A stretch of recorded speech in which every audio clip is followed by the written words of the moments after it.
오늘 손흥민의 플레이는 그야말로 축구의 신이었는데요. 이런 손흥민의 대활약에는 감동까지 있었습니다. 결국 토트넘은 16라운드 뉴캐슬 원정에서 손흥민의 미친 활약으로 4대1 대승을 거뒀습니다.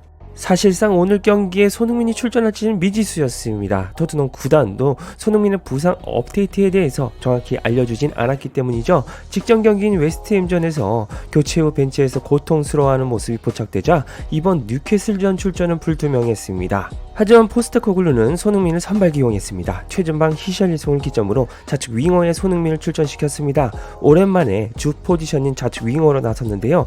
오히려 이 결정이 토트넘 경기에서 의미가 더 컸습니다.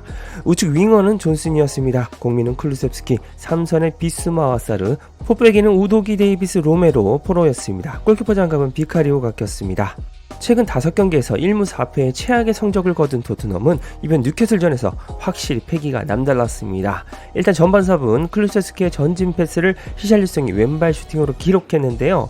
볼은 떠버렸지만 히샬리송의 터치나 움직임은 나쁘지 않아 보였습니다. 그리고 오늘 축신 모드였던 손흥민은 경기 초반에는 몸이 살짝 풀리지 않는 모습이었습니다. 전반 14분 역습 기회에서 손흥민이 뉴캐슬 박스 앞에서 3명의 수비에 둘러싸여 막히는 모습도 있었죠. 이때까지만 해도 손흥민이 어떤 활약을 보여줄지 예상이 가지는 않았습니다.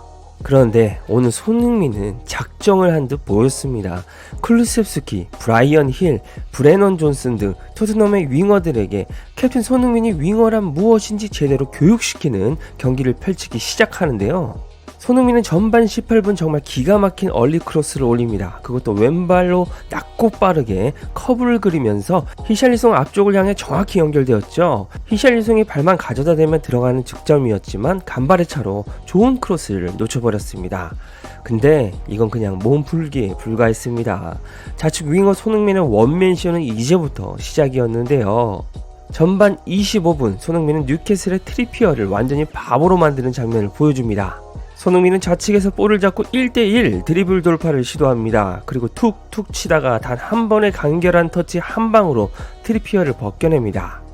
손흥민 드리블 안 된다 하는 인간들은 왜 손흥민이 빅리그에서 계속 윙어로 뛰었는지 똑똑히 봐야 합니다. 그리고 손흥민은 뉴캐슬 수비 4명이 있는 그 사이 공간을 정확히 파악한 후 우도기에게 왼발 컵백 패스를 날려버립니다. 이는 정확히 우도기에게 향했고 우도기는 발만 가져다 대면서 득점에 성공했습니다. 보십시오. 이게 바로 윙어의 정석이고 원톱에서 손흥민이 그토록 바랬던 패스입니다. 손흥민이 좌측 윙어로 출전하자마자 토트넘에서 윙어의 역할의 정의가 완벽히 설명되었죠. 사실 우도기의 적골을 손흥민이 넣고 있어야 했습니다. 끝이 아닙니다. 12분 뒤에도 손흥민은 좌측 윙어에서 축신 모드를 선보이는데요. 드리블이 정말 미쳤습니다. 포로의 전환 패스를 받은 손흥민이 좌측에서 볼을 잡습니다. 그리고 트리피어를 상대로 슬슬 전진하면서 위협감을 주다가 박스 안에서 스텝 오버 드리블 한 방으로 제껴버리는데요. 그리고 수비수 3명이 손흥민을 향해 확 몰리자 공간이 생긴 히샬리송에게 왼발 컵백 패스를 정확히 날려줍니다. 그리고 히샬리송은 발만 대면서 득점했죠. 보십시오. 토트넘 윙어들이 슈팅만 남발할 것이 아니라 이렇게 손흥민처럼 제대로 상대 수비수와 승부를 봐서 이겨낸 뒤에 패스를 할 수 있는 능력이 있어야 합니다. 토트넘 초반 2골 모두 손흥민이 혼자서 다 뚫어내서 숟가락으로 밥을 떠먹인 축신 퍼포먼스였습니다. 상대는 뉴캐슬인데 말입니다. 손흥민은 리그 3호, 4호 도움을 한 번에 기록하는 기염을 토합니다. 그리고 42분에는 메디슨의 역할을 손흥민이 해줍니다. 기점 역할을 해줄 수 있었는데요. 손흥민이 전진 드리블로 박스 안까지 치고 들어가면서 수비수들을 다 몰아줍니다. 그리고 좌측으로 달리는 클루세스키에게 절묘하게 스루 패스를 내줬죠. 클루세스키의 크로스는 절묘하게 히샬리송에게 향했지만 쏭쏭이는 어김없이 놓쳤습니다. 좌측 윙어의 공미에 그냥 토트넘 축구 그 자체입니다. 후반전에는 뉴캐슬 라커룸에서 손흥민에 대한 견제를 지시한 것이 분명했습니다.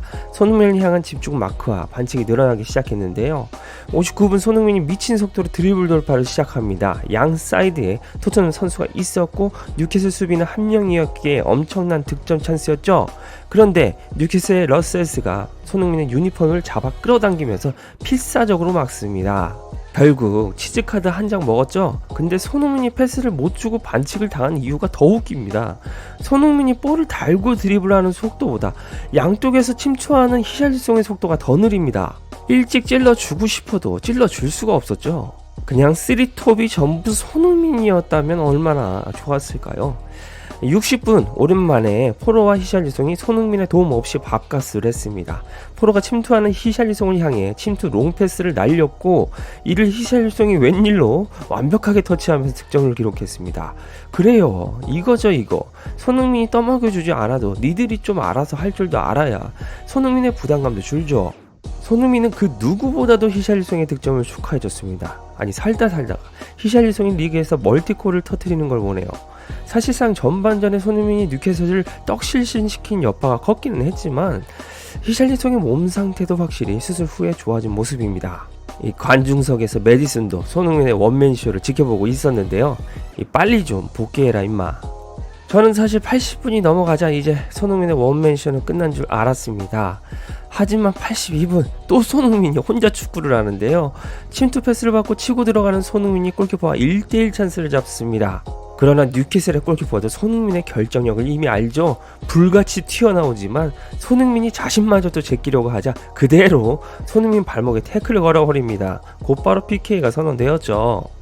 이야, 15경기 동안 PK 한 번이 없던 토트넘인데 손흥민이 그 PK를 만들어냅니다. 그만큼 토트넘이 박스 안에서 위협적인 장면들이 적었다는 의미도 되었습니다. PK 키커는 역시나 손흥민이었는데요. 여기서 손흥민의 PK 슈팅 모션이 굉장히 흥미로웠습니다. 손흥민은 마치 케인이 PK를 찰 때의 보폭처럼 비슷하게 타이밍을 잡더니 좌측 하단에 알고도 못 맞는 강력한 슈팅을 날려 득점했습니다. 손흥민 PK도 케인 못지않은 모습입니다. 이제 PK도 너무 잘 차는데요. PK를 억가하시는 분들 그만하십시오. 손흥민은 88분에는 박스 안 우측에서 좌측 모서리를 향해 슈팅을 날리면서 멀티골 기회까지 있었습니다. 아쉽게 날렸는데요. 하지만 손흥민은 90분 기립박스를 받으면서 로메로에게 캡틴 완장을 주고 경기장을 빠져나왔습니다. 경기를 혼자 다 축신 모드로 휘젓고 기립박스를 받고 나오는 모습 정말 웅장합니다.